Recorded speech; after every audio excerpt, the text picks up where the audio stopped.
Hello નમસ્કાર વિદ્યાર્થી મિત્રો, આપણી આ સહિયારી યુટ્યુબ ચેનલ ઉપર આપ સર્વનું હાર્દિક સ્વાગત છે। વિદ્યાર્થી મિત્રો, આજે આપણે વાત કરવાના છે ત્રિમાસિક કસોટી ઓગસ્ટ 2026 અને પ્રશ્ન બેંક આધારિત ધોરણ 8ની અંદર આપણે વિજ્ઞાનના પ્રશ્નપત્રનું સંપૂર્ણ સોલ્યુશન જોવાના છે।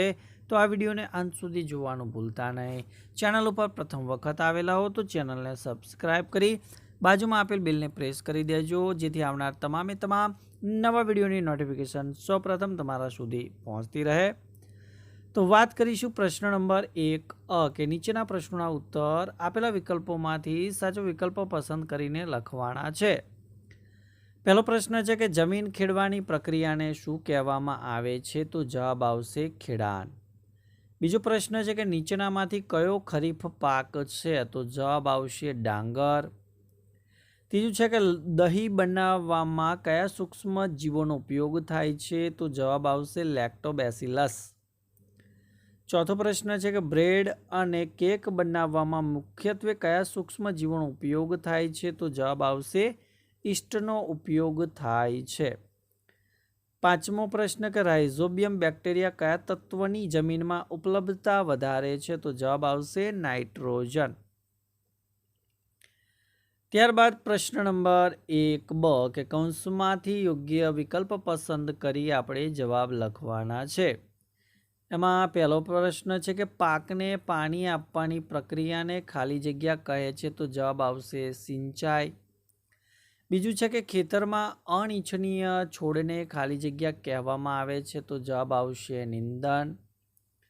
ત્રીજું છે કે અનાજના દાના અને ભૂસાને અલગ કરવાની પ્રક્રિયાને ખાલી જગ્યા કહે છે? તો અહીંયા આપણે પવન વિનો યાની કે ભાઈ ઉપણવું તરીકે ઓળખવામાં આવે છે।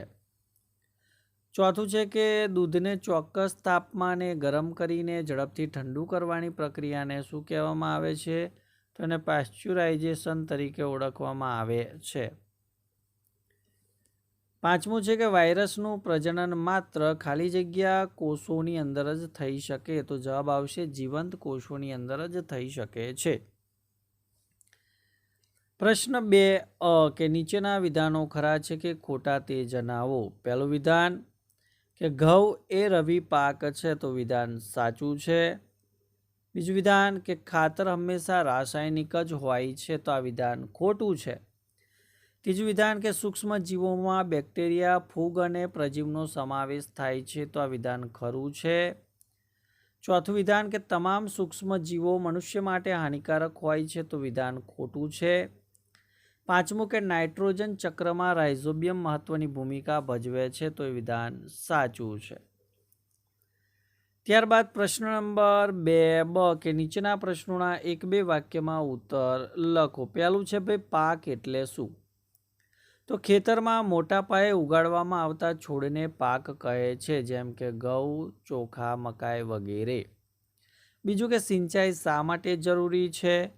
તો પાકના યોગ્ય વિકાસ અને વૃદ્ધિ માટે જરૂરી સમયે પૂરતું પાણી આપવું જરૂરી છે, તેથી સિંચાઈ જરૂરી છે। ત્રીજું છે કે ભાઈ નિંદણ એટલે શું? તો પાકની સાથે ખેતરમાં આપમેળે ઉગી નીકળતા અનિચ્છનીય છોડને નિંદણ કહે છે। ચોથું છે સૂક્ષ્મજીવ એટલે શું? તો નરી આંખે જોઈ ન શકાય અને સૂક્ષ્મદર્શકની મદદથી જોઈ શકાય તેવા સજીવોને સૂક્ષ્મજીવ કહે છે। ત્યારબાદ પેસ્ચ્યુરાઇઝેશન શું છે? તો દૂધને ચોક્કસ તાપમાને ગરમ કરી પછી ઝડપથી ઠંડુ કરવાની પ્રક્રિયાને પેસ્ચ્યુરાઇઝેશન કહે છે। ત્યારબાદ પ્રશ્ન 3 કે નીચે આપેલી પ્રશ્નના જવાબ સૂચના પ્રમાણે લખવાના છે।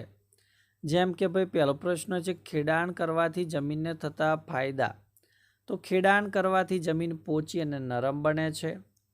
જમીનમાં રહેલ પોષક તત્વો અને હવાની અવરજવર સારી થાય છે।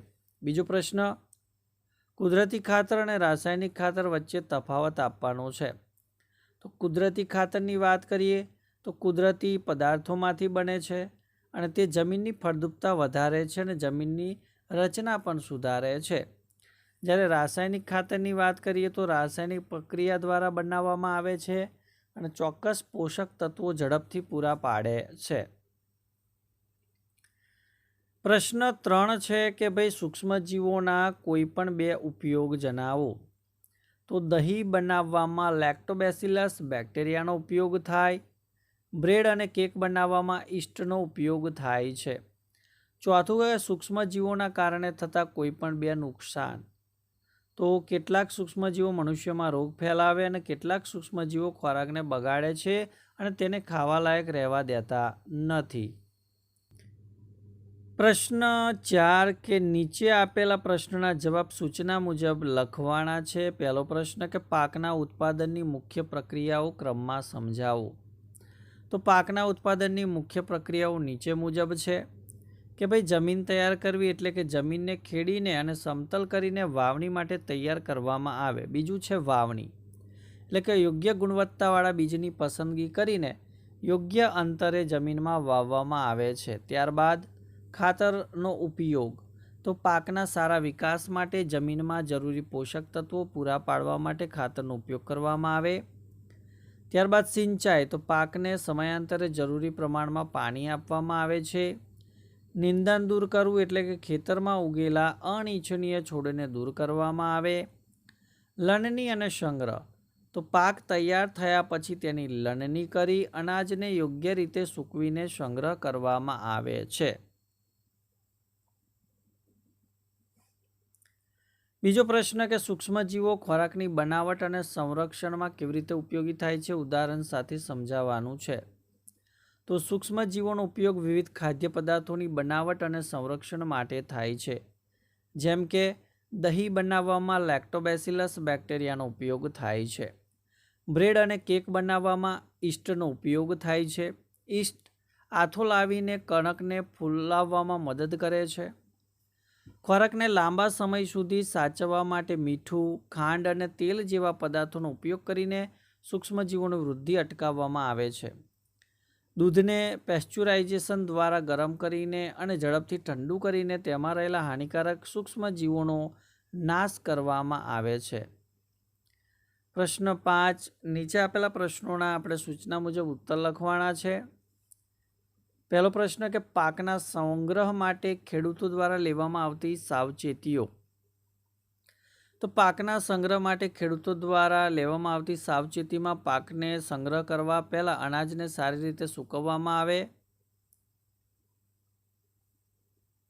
જેથી તેમાં રહેલો ભેજ દૂર થાય છે. ત્યારબાદ અનાજને સ્વચ્છ અને સૂકા કોઠાર, કોઠી કે કોઠારમાં સંગ્રહ કરવામાં આવે. અનાજને જીવાતો, ઉંદર અને સૂક્ષ્મજીવોના નુકસાનથી બચાવવા માટે યોગ્ય જંતુનાશક દવાઓનો ઉપયોગ કરવામાં આવે. મોટા પ્રમાણમાં અનાજના સંગ્રહ માટે સાયલો અને ગેનરીનો ઉપયોગ કરવામાં આવે છે. પ્રશ્ન બીજો છે કે સૂક્ષ્મજીવો આપણા માટે મિત્ર અને શત્રુ બંને કેવી રીતે છે, ઉદાહરણ સાથે સમજાવવાનું છે. તો સૂક્ષ્મજીવો આપણા માટે મિત્ર પણ છે અને શત્રુ પણ છે. તો મિત્ર તરીકે વાત કરીએ તો લેક્ટોબેસિલસ બેક્ટેરિયાની મદદથી દહીં બનાવવામાં આવે. ઈસ્ટની મદદથી બ્રેડ અને કેક બનાવવામાં આવે. કેટલાક સૂક્ષ્મજીવો દવાઓ અને એન્ટીબાયોટિક્સ બનાવવામાં ઉપયોગી થાય. રાઇઝોબિયમ બેક્ટેરિયા જમીનમાં નાઇટ્રોજનનું પ્રમાણ વધારવામાં મદદ કરે છે. હવે શત્રુ તરીકે જો વાત કરીએ તો કેટલાક સૂક્ષ્મજીવો મનુષ્યમાં રોગ ફેલાવે છે, જેમ કે ક્ષય, હૈઝા વગેરે. કેટલાક સૂક્ષ્મજીવો ખોરાકને બગાડે છે અને તેનું ખાવા યોગ્ય રહેવા દેતા નથી. કેટલાક સૂક્ષ્મજીવો છોડ અને પ્રાણીઓમાં પણ રોગ ફેલાવે છે. એટલે કે સૂક્ષ્મજીવોનો ઉપયોગ આપણા માટે લાભદાયક પણ છે અને કેટલાક સૂક્ષ્મજીવો હાનિકારક પણ છે. તો વિદ્યાર્થી મિત્રો, આ હતું ત્રિમાસિક પરીક્ષા ધોરણ 8 વિષય વિજ્ઞાનના પેપરનું સંપૂર્ણ સોલ્યુશન. તો વિડીયો ચોક્કસથી તમને ગમ્યો જશે તો વિડીયોને લાઇક કરી દેજો, શેર કરી દેજો અને ચેનલ ઉપર જો પ્રથમ વખત આવેલા હો તો ચેનલને સબસ્ક્રાઈબ કરી દેજો. Thank you. આભાર.